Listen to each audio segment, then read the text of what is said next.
বন্ধুরা, good morning. কেমন আছো তোমরা সকলে? আশা করছি সকলেই খুব ভালো আছো, আর আমিও খুব ভালো আছি। তো আজ হচ্ছে বুধবার।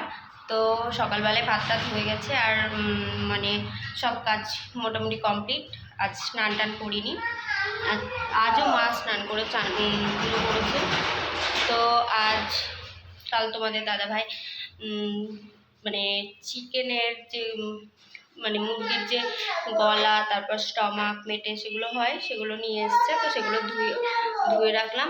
তো ওটা রান্না করব। তো ওটাই তোমাদের সঙ্গে আজকে শেয়ার করব যে আমি কীভাবে রান্না করি। তো চলো প্রথমে সব কাটাকুটি করে মশলা টশলা করে নিই, তারপর রান্নাটা তোমাদের সঙ্গে শেয়ার করব। তোমরা ভিডিওটা কন্টিনিউ করো।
তো দেখো এখানে কড়াই বসিয়ে দিয়েছি, আর কড়াইয়ে সর্ষের তেল দিয়ে দিয়েছি। আর মানে সব আগে থেকে জোগাড় করে নিয়েছি, কেননা আগে থেকে জোগাড় করে রাখলে সব কিছু রান্নাটা তাড়াতাড়ি হয়, আর মানে একভাবে রান্নাটা করা যায়, বারবার উঠতে হয় না, এটাই হয়। তো আমি কিন্তু সব কিছু আগে জোগাড় করে রান্না করতেই ভালোবাসি। সব কিছু আমি কেটে ধুয়ে বেটে নিয়েছি মশলা। তো তারপরেই আমি রান্নাটা শুরু করেছি। আর আলুগুলো দেখো ছোট ছোট করে কেটেছি, কেননা এখনকার আলু না সিদ্ধ হতে চাইছে না। তো সেই জন্য আলুটাকে ছোট ছোট করেই কেটেছি, বেশি বড় করিনি। আর অল্পই তেল দিয়েছি, কিন্তু ভাবলাম যে অল্প তেলে রান্না করব, কিন্তু পরে তেলটা একটু বেশি পরিমাণে দিয়ে ফেলেছিলাম। কেননা অল্প করে রান্না করব কেন বলছি, অল্প তেল দিয়ে রান্না করব কেন বলছি, কেননা শাশুড়িমা মানে বেশি তেল খেতে পারবে না, বেশি তেল মশলা খেতে পারবে না, সেই জন্য অল্প তেল দিয়ে রান্না করছে। আর এদিকে দেখো কথা বলতে বলতে তোমাদের সঙ্গে আলুটাও ভাজা হয়ে গেছে, লাল লাল করে আলুটা ভেজে এখন তুলে নিচ্ছি। আলুগুলো তুলে নিচ্ছি। আর আলু ভাজা একটু লাল লাল করে ভাজলে একটু ভালো লাগে খেতে। আর মাংসতে কিন্তু আলু ছাড়া আমার ভালো লাগে না খেতে। আমার আলুটা মানে মাংসর থেকে আলু আর অল্প একটু গ্রেভি দিয়ে ভাতটা খাওয়া হয়, মাংস দিয়ে তো আর ভাতটা খাওয়া হয় না। তো এদিকে দেখো আলু তোলার পর তেলের মধ্যে গোটা জিরে ফোড়ন আর তেজপাতা ফোড়ন দিয়ে দিয়েছি। তো এগুলো একটু লাল লাল হয়ে আসলে এর মধ্যে যে পেঁয়াজগুলো কুচিয়ে রেখেছিলাম সেই পেঁয়াজগুলো দিয়ে দেব। আর পেঁয়াজটাকে লাল লাল করে ভেজে তারপর সব যে মশলাগুলো বেটে রেখেছিলাম সব মশলাগুলো দিয়ে কষিয়ে নেব। কিন্তু শুধু টমেটোটা অ্যাড করতে পারছি না, কেননা আমার শাশুড়িমার টমেটো খাওয়াও বারণ, তো সেই জন্য বাবা বাজার থেকে টমেটোও নিয়ে আসে না, আর তরকারিতে দিতেও পারি না, যেহেতু খাওয়া নিষেধ, ফালতু একটু স্বাদের জন্য দিয়ে তো লাভ নেই, সেই জন্য আর অত দিই না। আর এদিকে দেখো পেঁয়াজগুলো ভেজে নিচ্ছি।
তো দেখো এখানে অনেকক্ষণ ধরে আমি চিকেনটাকে কষাবো, কেননা চিকেন মটন যেটাই হোক না কষালে খেতে ভালো লাগে না।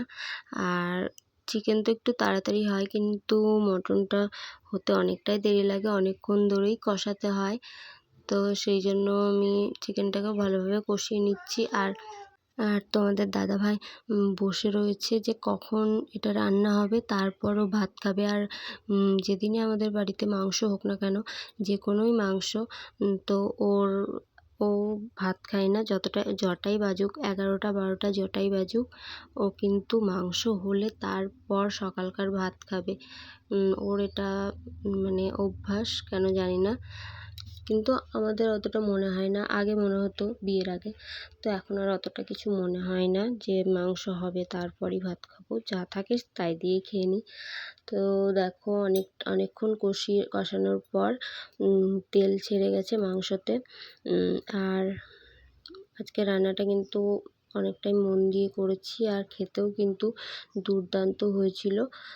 তো আজকের ভিডিওটা তোমাদের কেমন লাগলো অবশ্যই কিন্তু কমেন্টে জানিও। আর ভালো লাগলে কিন্তু লাইক, কমেন্ট, শেয়ার অবশ্যই করে দিও। আর আমার চ্যানেলটাকে সাবস্ক্রাইব করে দিও। আর পাশে থাকা বেল আইকনটি ক্লিক করে দিও, যাতে সবার আগে আমার ভিডিওর নোটিফিকেশান তোমাদের কাছে পৌঁছে যায়। তো দেখো এখানে কষানোর পর জল দিয়ে দিয়েছি। তো জল দেওয়ার পর অনেকক্ষণ ফুটেও গেছে, আর অনেক জল দিইনি, অল্পই জল দিয়েছিলাম। তো তারপর গরম মশলা অ্যাড করে দিয়েছি। গরম মশলা দেওয়ার পর হালকা একটু ফুটে ওঠার পর এখন আমি মাংসটা নামিয়ে নিয়েছি। আর দেখো কত সুন্দর কালার এসেছে। ক্যামেরাতে কেমন হয়েছে বোঝা যাচ্ছে না, কিন্তু সত্যি সত্যি